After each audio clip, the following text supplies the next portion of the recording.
O depoimento de Elvis após o apito final traduz muito o que foi a Ponte na surpreendente derrota para o Brusque dentro da própria casa. Não jogamos bem, não adianta dar desculpa, torcedor. Infelizmente hoje não jogamos bem e perdemos. Agora é trabalhar e ver que a Série C não é fácil. Mas hoje não jogamos nada, não adianta dar desculpa, falar nada, mentir aqui. Infelizmente não jogamos bem hoje e fomos penalizados com a derrota, no meu ver, que foi elástica, sem necessidade, mas hoje deu tudo errado. Uma noite para se esquecer. Ou melhor, uma noite para tomar como lição e evitar que os mesmos erros sejam cometidos novamente. Mas apesar da derrota, a Ponte contou com a sorte e se manteve na liderança isolada da Série C, mas agora com mais times colados no retrovisor. Posso afirmar para vocês que mentalmente, emocionalmente não vai nos abalar. Porque antes do jogo, durante a semana, nós conversamos que não tá todo mundo sabendo que não estava tudo bom, que a gente tem uma margem grande de melhorar, para melhorar. Eu falei isso para vocês internamente, a gente tem falado isso. E é lógico que a gente vai fazer, eu falei para eles ali rapidamente que eu não gosto de falar de pós-jogo. Os ajustes vão ter, nós vamos melhorar. Agora, o nosso objetivo é lá na frente. Como depois de vitórias, como um time invicto, não tinha oba-oba, aqui também agora é equilíbrio. Já visando o próximo duelo contra o Náutico, o elenco alvinegro se reapresentou na tarde de ontem no Moisés Lucarelli. Enquanto os titulares fizeram um trabalho regenerativo, os reservas e os jogadores não relacionados para a última partida realizaram um jogo-treino contra o Primavera, que terminou empatado por 0-0. Já nesta terça-feira, o elenco volta a treinar no CT do Jardim Eulina. Com o processo de revitalização do gramado finalizado, a Macaca vai realizar as atividades da semana no centro de treinamento. E para a partida contra o Timbu, Alberto Valentim tem um desfalque confirmado, expulso no início do segundo tempo. No duelo contra o Brusque, Dudu não viaja com a delegação a Recife. Chegou a pegar, mas não foi uma entrada que ele dá uma solada, não dá uma... Ele tentou finalizar a jogada. Então eu acho que é diferente. Foi um excesso de... Não é excesso de força, mas assim, ele podia ter visto que ele poderia ter... que não coubesse esse pé tão alto. A comissão técnica da Ponte também avalia aumentar a minutagem do atacante Gé, seguindo o cronograma desde o retorno do atacante aos gramados. O camisa 9 atuou 32 minutos contra o Anápolis, depois 35, diante do Ituano e todo o segundo tempo da derrota para o Brusque. Em breve, o atacante estará à disposição de Valentim para iniciar na equipe titular. Em busca de reabilitação, após a primeira derrota na Série C, a Macaca volta a campo no próximo sábado contra o Náutico em Recife, com transmissão na tela da Band.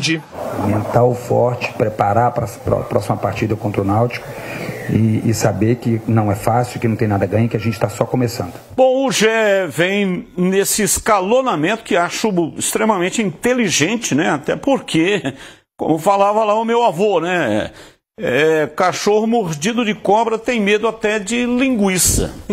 Então voltou prematuramente o Gé no jogo diante da Ponte, diante do Guarani no derby, e acabou se contundindo, ficou um tempo inativo, um tempo enorme sem poder atuar. Então esse escalonamento é interessante. Agora, 2 jogos ele já atuou, né, no terceiro jogo um tempo inteiro. Será que já não está no momento de colocar o Gé para jogar os 90 minutos? Porque quanto mais tempo ele estiver em campo, mais tem possibilidade de fazer o gol. Pega um jogo igual esse contra o Brusque, uma retranca, um ferrolho. A bola não chegou para ele. Ele não conseguiu finalizar. Batista, eu acabei de falar isso na Rádio Bandeirantes agora. Uma pergunta de um ouvinte. Preocupado com o time da Ponte, não pela goleada. É porque o time vem repetindo os erros que cometeu no Campeonato Paulista. E aí que chama a atenção, nós estamos no mês de maio. Será que não deu? O elenco é praticamente o mesmo. Ganhou reforço, melhorou. Será que não deu para arrumar uma segunda e terceira maneira do time jogar? Nesse jogo, nos 4-1, além do time não ter jogado bem, o Valentim também não foi bem. Ele escolheu de maneira equivocada as trocas, principalmente, e tardias. Ele tinha que ter mexido profundamente no intervalo. Todo mundo que assistiu o primeiro tempo viu que o Brusque O Brusque complicou a vida da Ponte. Deu um nó. O Elvis não conseguiu jogar, o Serginho não conseguiu jogar, os laterais não apoiavam. Aí como é que você vai alimentar os caras da frente, que também jogaram mal? Então tá mais do que na hora, e não é o Gé dependência, ou o Gé vai resolver os problemas, não. Ele também vai ajudar, mas se ele não achar uma outra maneira desse meio campo jogar e ter alternativas que mudem a parte tática, a Ponte, quando pegar uma defesa, um meio campo, um time competente na marcação, vai ter problema. Os 4-1 eu acho que foi até exagerado, não é? Mas aí tem a circunstância do pênalti infantil do Toró, que não podia ter feito aquele pênalti, a expulsão do Dudu, não é? E teve um dos gols aí do Brusque, que o atacante cabeceou, a bola pegou no Emerson Santos e desviou e foi pro fundo do gol. Então aconteceu tudo de errado para a Ponte. Eu acho que não é nenhuma sangria desatada, não precisa ficar desesperado, mas você precisa olhar para o problema e tentar achar uma solução, um outro caminho. É isso que eu penso. O Valentim sabe disso, não é? Agora, eu às vezes eu não consigo entender por que ele já não colocou um tempero diferente nesse time. De qualquer maneira, a campanha é muito boa, o trabalho é competente, mas esse jogo ligou para mim, pelo menos, um sinal de alerta. Batista, isso vai acontecer. Isso vai acontecer. A Ponte até então não tinha perdido, né? Uma sequência de 4 vitórias consecutivas. Agora, não dá para dizer que uma derrota, e claro que foi acachapante, mas não dá para fazer uma análise do trabalho por causa de um jogo. E eu não faço isso.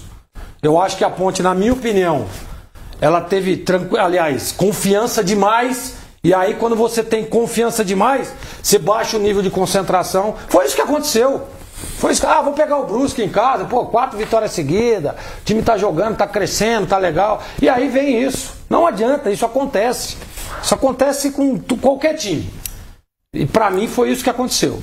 Pra mim, excesso de confiança, baixo nível de concentração. É só ver os gols que a Ponte tomou, pô.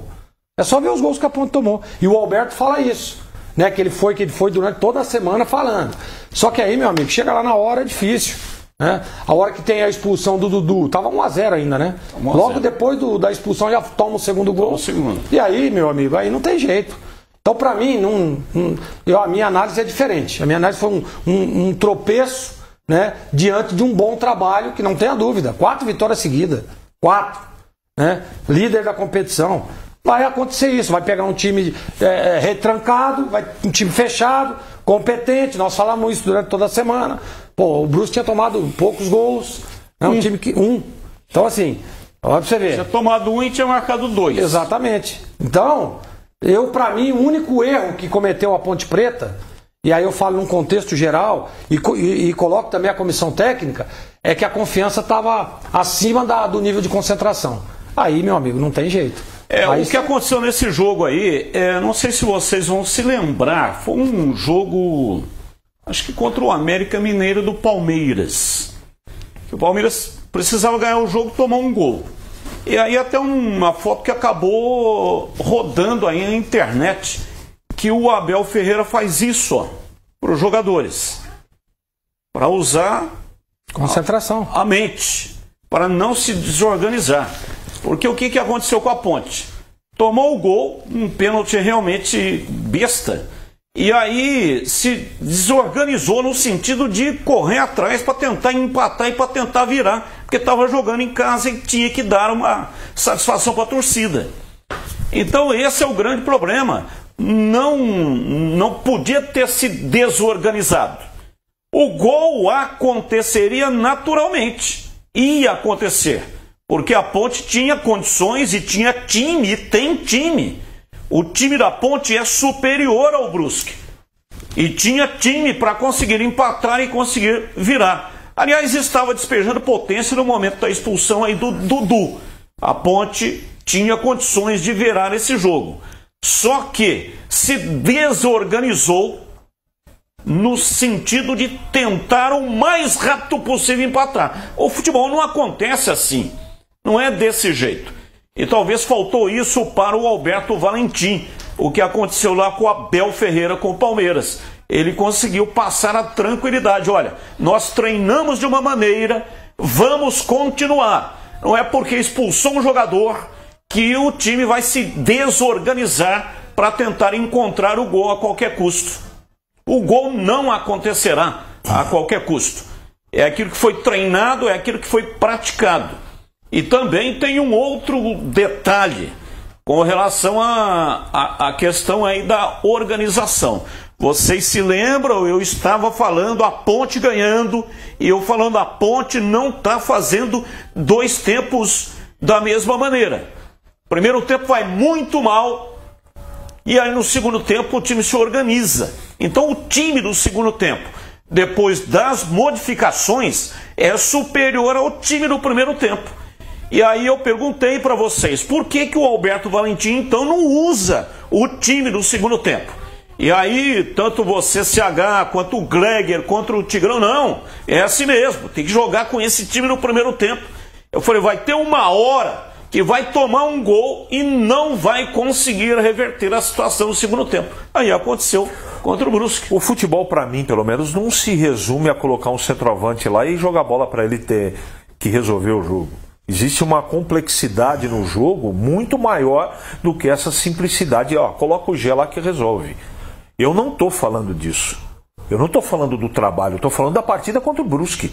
A partida contra o Brusque, o técnico Felipe Português deu um nó no Valentim. Foi isso que aconteceu, não é? Se tem aspecto psicológico, descontrole emocional, desorganização, isso compõe um todo. Nó, onde você viu esse nó, CH? Um time que só marca fez 4 na Ponte.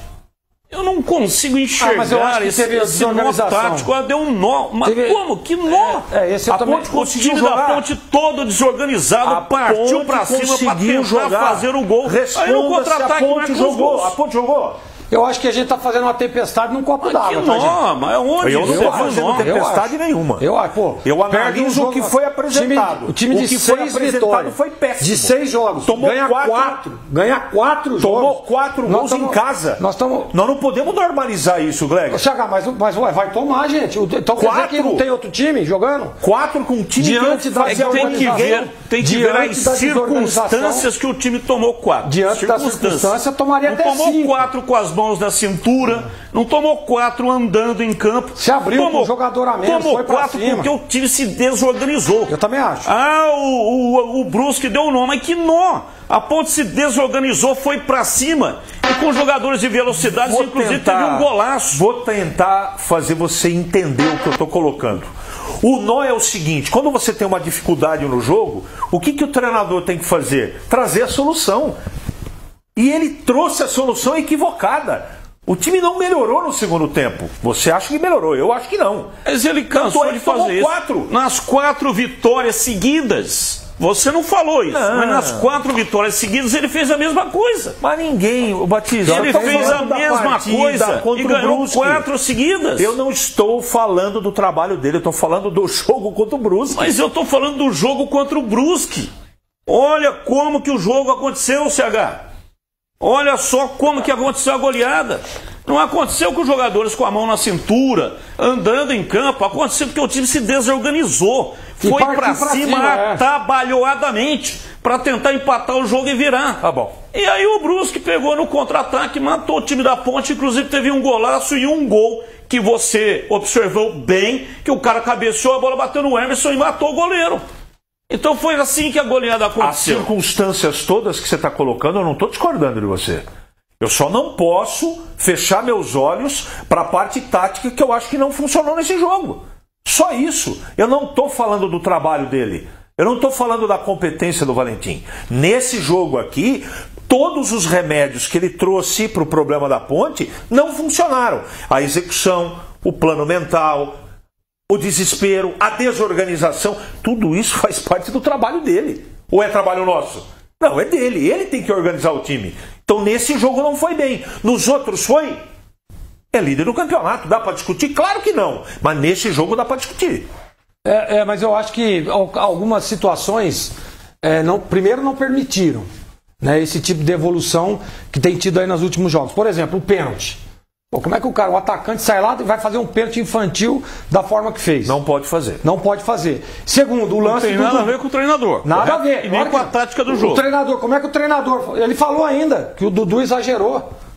A expulsão aí você perde Não um cara... tem nada a ver com o treinador, Não tem nada, correto? então, a expulsão do Dudu. Exatamente. Então, assim, aí, o que acontece? E no momento da expulsão, a Ponte era melhor no jogo.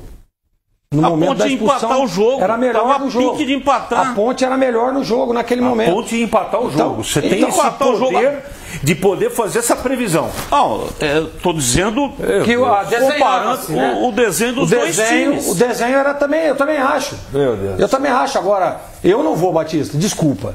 Analisar o campeonato que a Ponte tem feito é um tropeço. Acontece. Acontece com os melhores times do Brasil. O que vai acontecer é o seguinte: a sequência explica. A sequência explica. Também acho. Os próximos jogos vão explicar quem tem razão. Eu não quero ter razão nenhuma, tá, gente? Quero que a Ponte vença. Quero que o Guarani vença. É isso que eu quero, que eu desejo. Agora, é bom tomar cuidado, na minha modesta opinião. Vamos dando uma olhada aqui na tela de classificação da Série C, a primeira página, onde está a Ponte na liderança, com 13 pontos. Caxias 12, Londrina 12. E no critério de desempate, o Caxias é o segundo colocado.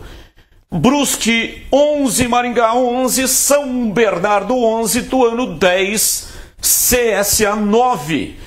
E o Tombense tem 9 também, mas no critério o CSA está na frente, são em azul os 8 classificados. Na verdade, eles são iguais em tudo. O que acontece aqui é o seguinte... Deixa eu ver qual é o critério aqui para o desempate. Pode ser.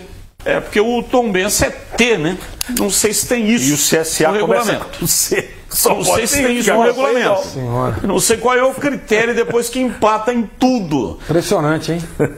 Mas são 8 times classificados. Depois, na segunda fase, 2 grupos de 4. E o Náutico, que é o adversário da Ponte, sábado, 5 da tarde. Esse jogo está aqui na tela da Band de graça. TV aberta, esparrama a notícia, hein? Náutico e Ponte Preta. Olha aí, Náutico 8. Seria interessante descobrir qual o critério, né, cara? Eu não sei. É o seguinte, é jogo extra, velho. Hein? Aqui é jogo extra. Tá tudo empatado. Ou tira a moeda ou jogo não extra. Não sei o que diz o regulamento. Deve ter, CH, não é possível. O que, Gleber? Escanteio. Ah, sim. Cartões amarelos recebidos. Pode ser isso mesmo. Pode ser, ué. Pode ser que seja. O Vinícius vai descobrir daqui a pouco. Eu desconheço. Eu também desconheço completamente. Confesso, desconheço. Aliás, eu acho que nunca aconteceu isso na história. Cara, é impressionante, cara. Olha isso. É muita coincidência. É muita coincidência. Só para não ficar sem a informação, o critério de desempate, quando acontece uma situação como essa, do Tombense e CSA, pelo regulamento, é confronto direto. Aí, confronto direto, eles empataram em 0-0. Então, empatou no confronto direto. Aí é o menor número de cartões vermelhos. Número de cartão vermelho, não sabemos quem é que tem menos cartões vermelhos. Provavelmente o CSA, né? Se não tiver nenhum cartão vermelho, aí é número de cartões amarelos. Quem tiver o menor número de cartões amarelos, aí fica com a vaga. Tá bom. Então... Tem critério, né? Tem critério, lógico. Mas a gente não conhecia. Eu também desconhecia isso aí. Então agora vocês já estão sabendo. O primeiro é o número de cartão vermelho, né? Exatamente. Quem tem mais o primeiro é o seguinte, depois que empatou tudo, o primeiro critério é o confronto direto. Eles empataram 0-0. Então, não teve vencedor o confronto direto. Aí vai para o cartão vermelho e finalmente pelo cartão amarelo. Se não tomar cartão, até agora não tomou nenhum cartão amarelo. Não tem jeito. Aí não, faz sentido. Por exemplo, os dois tomou 2 cartões amarelos. O último critério, se acontecer isso que você está falando, que pode acontecer. Pode. Né? Pode, como já aconteceu. Empatar no mesmo número de cartões amarelos. Aí é sorteio. Tá vendo? O último critério é sorteio. Eu tinha uma desconfiança, Gleger.